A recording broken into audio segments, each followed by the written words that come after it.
Antras žingsnis kalba apie tikėjimą ir viltį.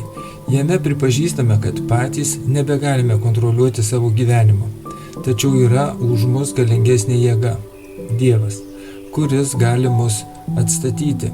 Šis suvokimas tampa lūžio tašku, kai iš bejėgiškumo pamažu pereiname į pasitikėjimą. Tikėjimas šiame žingsnėje nereiškia, kad viską supranti ar turi tvirtus įrodymus.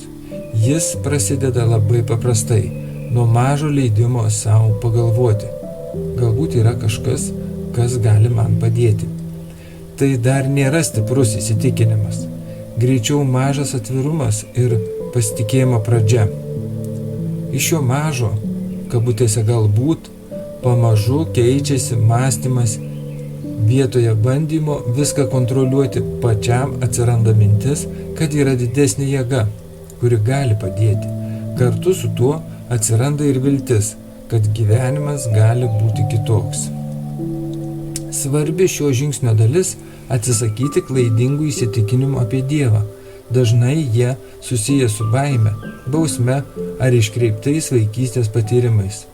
Pamažu mokomės matyti Dievą kaip mylinti, rūpestingą, o ne baudžiantį. Tam reikia atsiverti, paleisti nepasitikėjimą ir nustoti remtis vien savo jėgomis. Šis procesas nėra lengvas. Natūralu abejoti ar nenorėti pasitikėti. Tačiau nepasitikėjimas palaiko chaosą, o tikėjimas atveria kelią pokyčiui. Pradėdami kurti santykį su Dievu, mokomės pasitikėti, atsiverti ir leisti jam veikti mūsų gyvenime.